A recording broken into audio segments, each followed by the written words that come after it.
What is going on, everybody? It is your boy Nothing But Skills, and today we're going to be talking about my best build for PvP for assault rifles. Yes, I released a build video, I want to say about 2-3 days ago, and I made a lot of changes to it since then.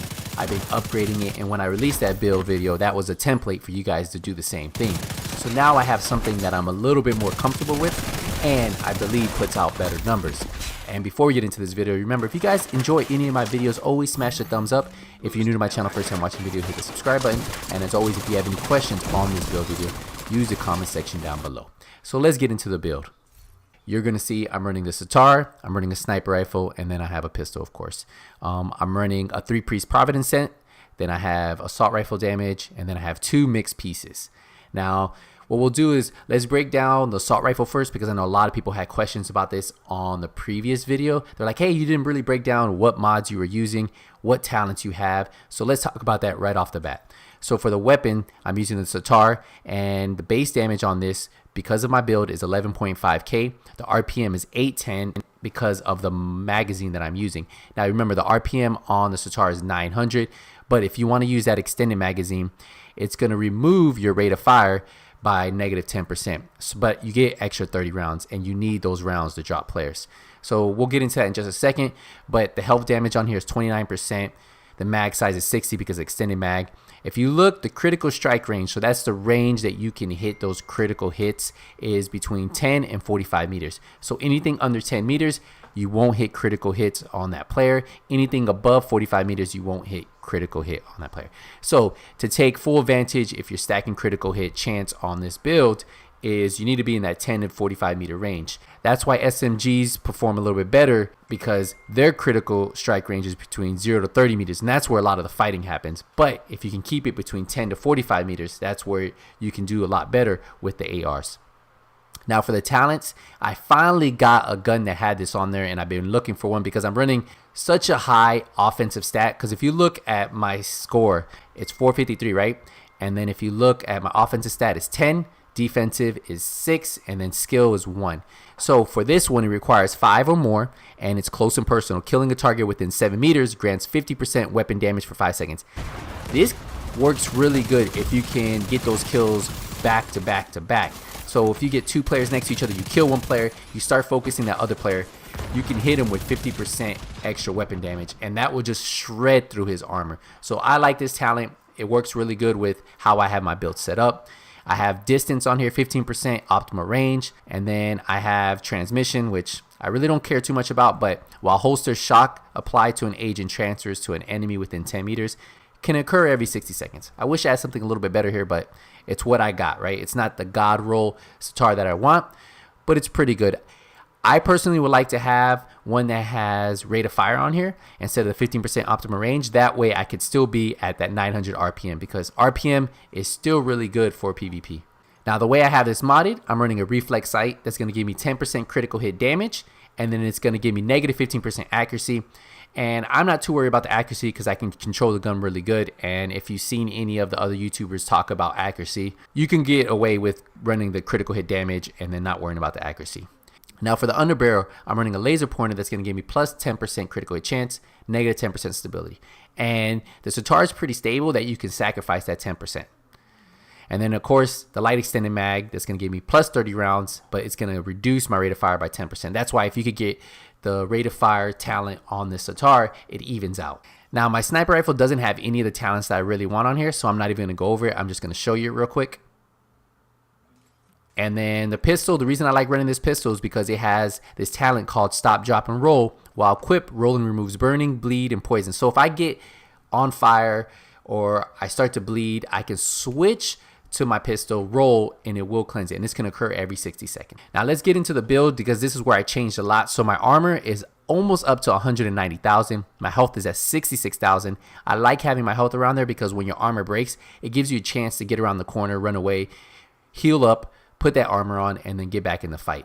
My skill power is 398, which you don't really need to worry about skill power on this build at all. So for the mask, I'm running with the Providence set. It's going to give me skill power, health, and then it's going to give me weapon damage. Weapon damage is key, especially for these AR builds, because weapon damage, since you can't have those crit shots within the 0 to 10 meters, that's going to be the difference. If you can stack enough weapon damage on your build, on an AR build, it's going to perform a lot better. The attributes we have are critical hit chance, and then we have health, and then the talent is a PvE talent. This is one talent that I would like to get something else, but right now 15% damage to elite, not what I want. For the chest piece, I finally got a god roll chest piece.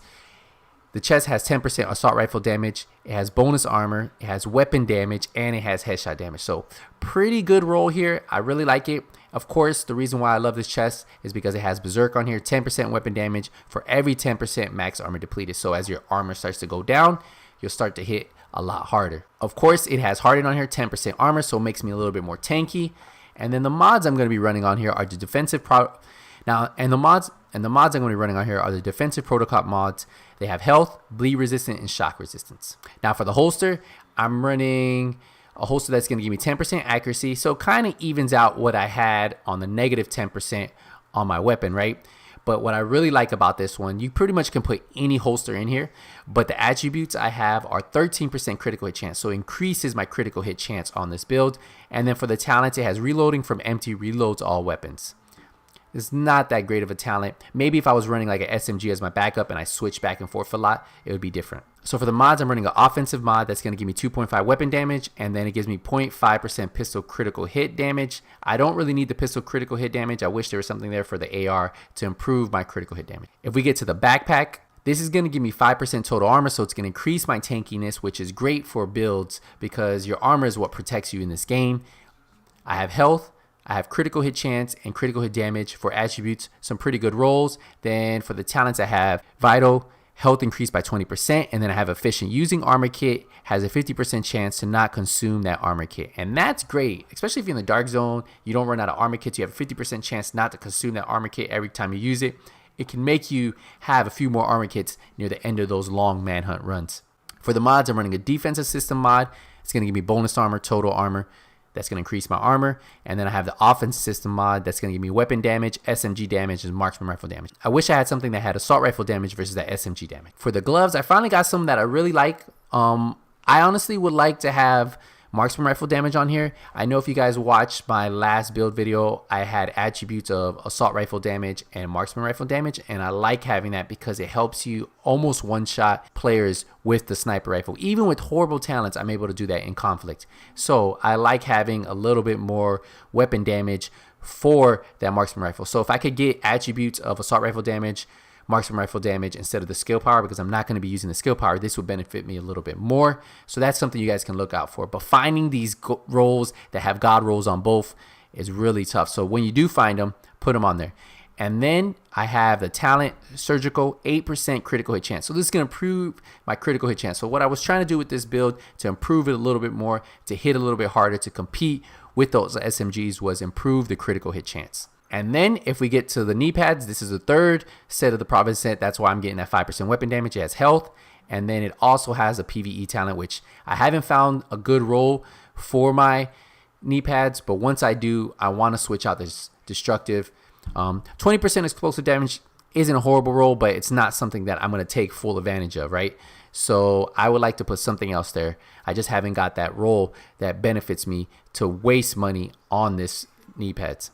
Now, I do have an offensive protocol on here. It's going to give me 2.5 weapon damage and 0.5 marksman rifle critical hit chance.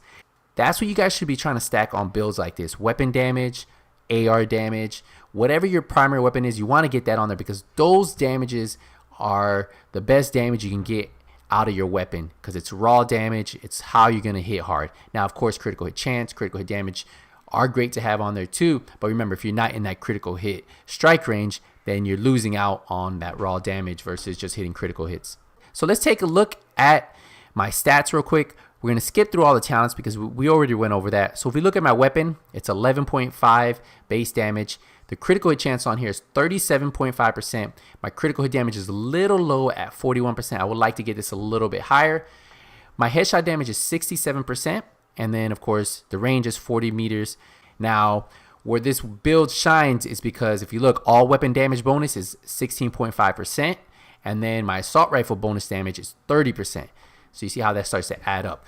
Like I told you, I don't need that SMG damage bonus, so I would rather have that added to the marksman rifle damage. So if I could have some better rolls, that would benefit me a lot more, right? I don't need that. And then of course that 15% damage to elites, you don't need that for PV. Maybe if you're using this build in the dark zone, that damage to elites will help out a little bit, but overall, if you're using this for conflict, if you're using this just to go fight other players, damage to elites does not affect them. I found that having assault rifle damage bonus, having that all weapon damage bonus helps out both weapons, and that's how I'm able to still one-shot players with the marksman rifle. I'm not always able to one-shot them, but a lot of times if I hit them right, if I hit them in the head, it stacks up and I'm able to one-shot them. For defense, I'm running 187,000 armor, almost 190.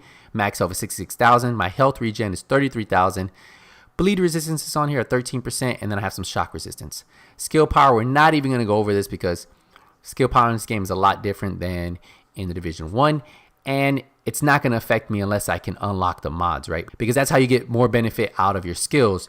You get higher skill power, and then that unlocks the mods that you can put on there, and those mods give you the bonus. If you can't unlock them, it's not going to do anything for you. So since I'm not running any skill power really, there's not really any mods I can unlock. But yeah, this is how I am running my build. The Sitar is probably one of the best ARs in the game because of the rate of fire and how much damage it has output. And once you break that armor, that health damage is amazing. And of course, with having close and personal, and if I can get a God roll one with rate of fire, this will make a big difference. That's what I'm looking for. So when I can find a Sitar that has rate of fire on here and maybe a better bottom talent, this would be a God roll for me. I'm not too worried about it because we do have a couple weeks when we're going to get the next World Tier 5 unlocked. So for now, I'm really happy with this build. I may keep tweaking it here and there, but I wanted to give you guys a little bit of an update. Give you guys something that you guys can look forward to, because at the end of the day, when I put out a build, it's a template, and then I'm going to show you how that build works. And that's why I released that video yesterday, to show you that the build worked and it works in PvP, because that's what you guys care about, right? If I put out a PvP build, you guys want to see it in action. And if you guys haven't watched that video, I'll put a link down in the description. But this is my up-to-date build. I still want a better sniper rifle, something with better talents, and that way it'll help me one-shot those players. And then of course the Sitar, if I can get one with that rate of fire to increase my rate of fire. And if I'm really lucky and I don't want to run a sniper rifle, if I get the chatterbox, once I get a kill, you get that 20% extra rate of fire, I believe, and that could increase my damage output of the Sitar every time I get a kill. So, oh, sorry, and for the skills, let me put the skills. For the skills, I always like running 2 heals. I run the chem launcher. I drop the heal on the ground if I need to. If I'm running around, I'll run with the drone, and that will constantly give me a heal. Well, some people ask me, well, since you're a survivalist, why not use a Seeker Mine? Well, the Seeker Mine only heals you, I've noticed, like once you get into cover, then it releases the heal. It doesn't constantly heal you. Yeah, it follows you around, but it won't constantly heal you like the drone. So that's why I choose the drone and I choose the chem launcher. And then for my specialization, the reason why I'm running survivalist, we'll look at it real quick just to show you. I'm getting this 15% increased assault rifle damage, so that's why I'm hitting a lot harder with this build. And I feel like this is great. Also, if you guys are playing conflict, you need to be running vital protection. Reduce the chance you're critically hit in conflict by 20%. That'll protect you against those high damage SMG builds. Having vital protection on there will do that for you. So I would recommend running that. And then of course, if you're gonna run an AR, I really like having this 15% increased assault rifle damage. But yeah, if you guys have any questions on this build, let me know in the comment section. If you guys enjoyed the video, found it useful, enjoy my build, smash the thumbs up. And as always, guys, if you're new to my channel, first time watching a video, hit that subscribe button, turn the notification bell on, so when I release a video, you guys get notified. Remember, if you don't see me in conflict, if you don't see me in the dark zone, it's only a matter of time. Nothing but skills is out.